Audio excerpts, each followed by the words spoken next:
देवाने भक्तावर प्रेम करावं असा अर्जुन होता. हाय अर्जुन.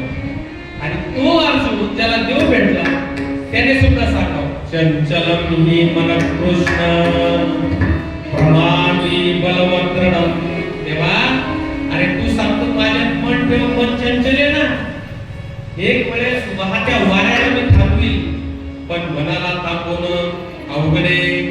त्यांनी सांगितलं माझ्यात मन ठेव.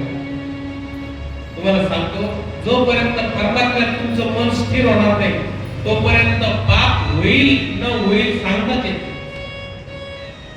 मन हे अमर झालं पाहिजे. इथे नगर जिल्ह्यामध्ये अवतार मेर बाबा एक विभूती संत होऊन गेले. त्यांची समाधी आहे. त्यांचं सगळं वाक्य इंग्रजीमध्ये. मेर बाबांनी एक वाक्य अतिशय सुंदर वाक्य इंग्लिश मधून सांगितलं. Mind working fast is mad. काय म्हणावं? ज्याचं मन वेगाने धावतं त्याला वेडा म्हणावं. Mind working normal is mad. ज्याचं मन शांत संथ नॉर्मल सामान्य त्याला म्हणावं माणूस. Mind working slow is Sen. ज्याचं मन शांत झालं त्याला संत म्हणावं. And mind stop is God. मन शिल्लक राहिलं नाही त्याला काय म्हणावं? देव म्हणावं. मन हे राम झाले, मन हे राम झाले, प्रवृत्ती ग्रासोनी निवृत्तीसी आले. मन उन्मत झालं पाहिजे. मन परमात्म्यामध्ये एकरूप झालं पाहिजे. मनाच्या मागे आपण नाही धावलं पाहिजे. मनावर नियंत्रण मिळवलं पाहिजे.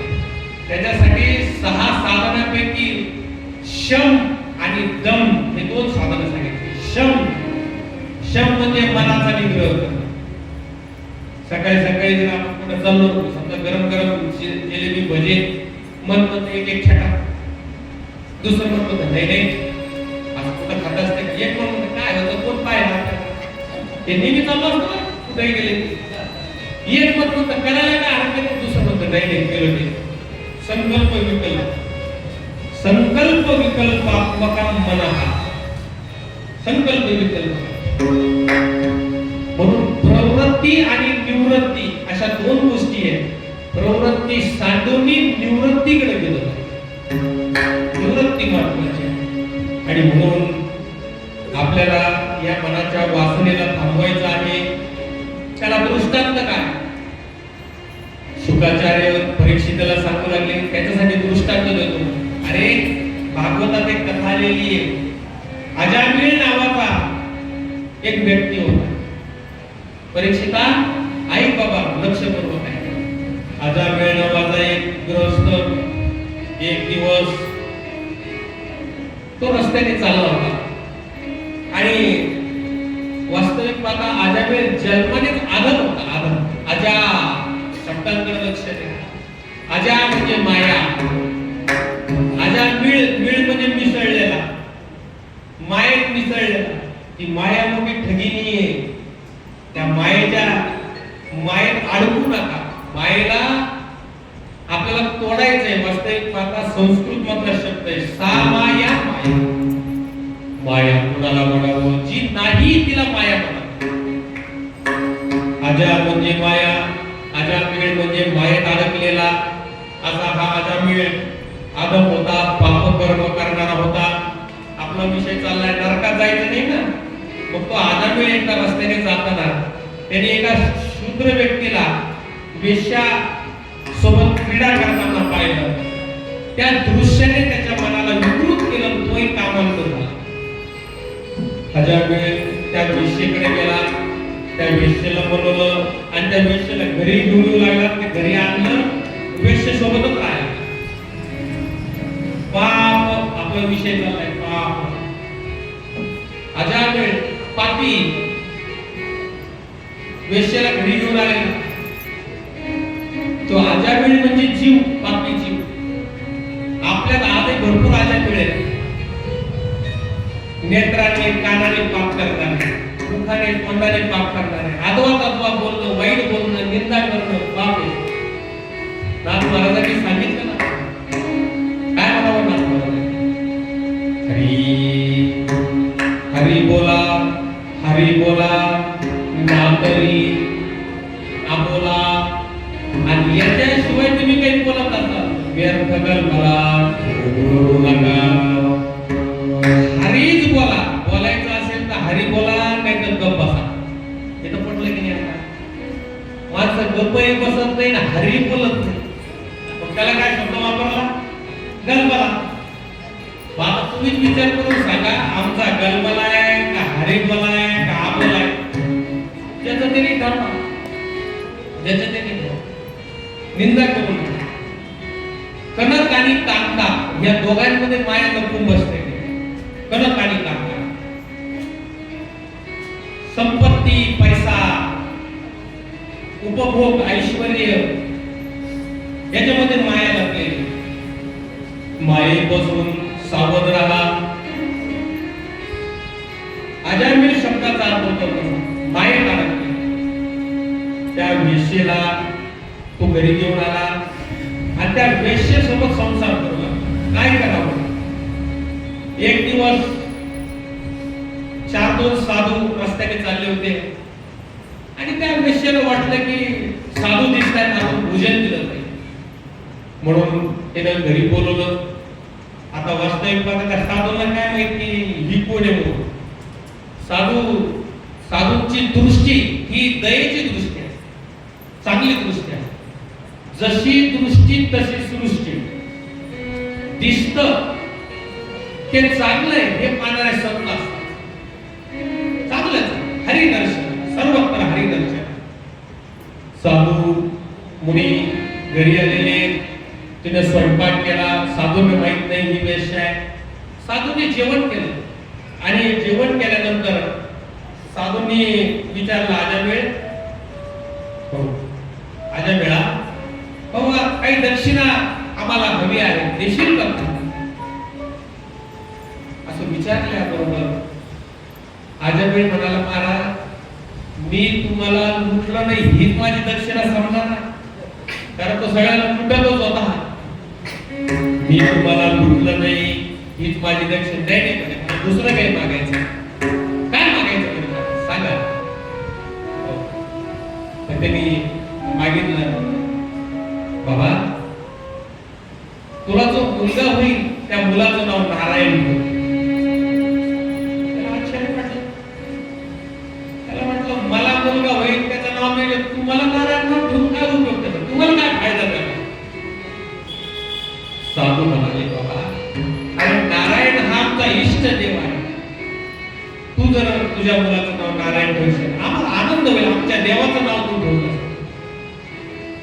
नारायणाने खरं म्हणजे त्या अजामेळाने शब्द दिला, महाराज मला मुलगा झाला ना अवश्य मी त्याचं नाव नारायण. साधू निघून गेले. साधू कृपा करणारे असतात. जगाच्या कल्याणात संतांच्या विभूती, जगाचं कल्याण व्हावं असं साधू संतांना म्हणतात. अजामेळाला मुलगा झाला. ठरल्याप्रमाणे अजामेळाने आपल्या मुलाचं नाव नारायण ठेवलं. मुलाचं नाव नारायण ठेवला. आता त्याला ती सवय लागली, नारायणा नारायणा नारायणा. आला की बायकोला विचारायचा, अरे कुठे गेला नारायण? नारायणा इकडे ये. दिवसातून अनेक वेळा नारायणा नारायणा नारायणा मुलाला हाका मारायचा. एक दिवस यमदूत त्याला घ्यायला आले. काय? यमदूत घ्यायला आले आणि यमदूत त्याला विचारला तोपर्यंत हा मुलाला हाका मारत होता, नारायणा नारायणा. यमदूत थांबले. म्हणजे अरे हा तर देवाचं नाव घ्यायला, त्याला आपण कसं द्यायचं? यमदूत परत गेले आणि विष्णुदूतांना सांगितले की अहो तो तुमच्या देवाचं नाव घ्यायला लागलं. विष्णुदूत म्हणाले काळजी करू नका. आणखी 12 वर्षाचं आयुष्य त्याला. विष्णुदूतांनी 12 वर्षाचं आयुष्य आणखी त्याला दिलं. त्याला कल्पना नाही, त्याला माहिती नाही. तो जाणीवपूर्वक देवाचं नाव घेतो. कोणाचं नाव घेत होता? त्याच्या मुलाचं नाव घेतो. नारायणा नारायणा नारायणा. हो नारायणा नारायणा नाव घेत असताना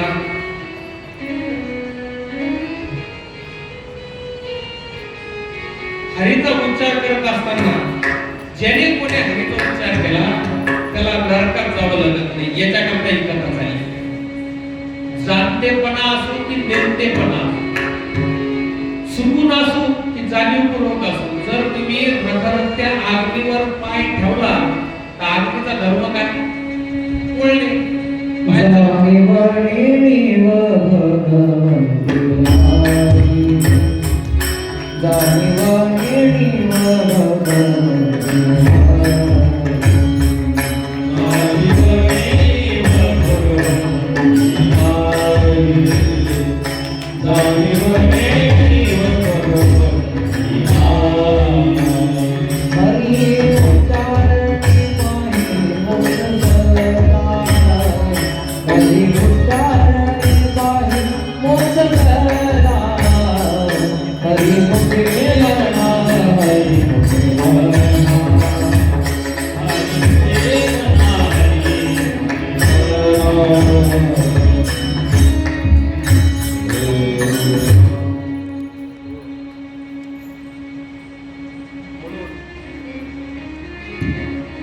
म्हणून जाणीवपूर्वक करा किंवा नेहमीपूर्वक करा, भगवंताचं नामस्मरण मुखामध्ये आलं पाहिजे. पूर्वीचे लोक हुशार होते, आपल्या मुलांचेच नाव देवाचे ठेवायचे, भगवान, कृष्ण, गणेश, विष्णू असे देवांचे नाव ठेवायचे, कारण त्या निमित्ताने मुखामध्ये नामस्मरण येते.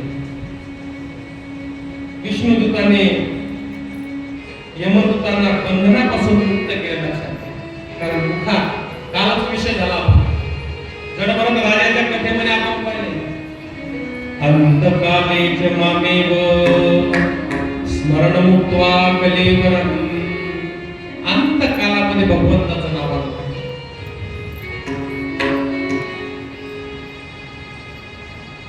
मरणारे तर सर्वच लक्षात घ्या, पण मरणाला मारणारे फक्त वैष्णव आहेत. काय?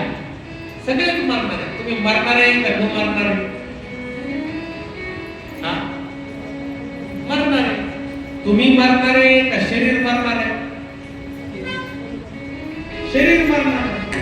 तुम्ही शरीर का तुम्ही आत्मा? अजून वेळ लागला नसाल तर आपल्या मंत्राचा काही उपयोग आहे का? दिलेला मी कोण आहे? मी स्वयंप्रकाश सच्चिदानंद साक्षी आहे. मी स्वयंप्रकाश सच्चिदानंद साक्षी आहे का मी देह आहे? न मना देह माझा ऐसा मग भरोसा कळेल. हा देह कोणाचा आहे? देह हे काळाचे धन कोरे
देह माझा नाहीये, कुणाचा आहे?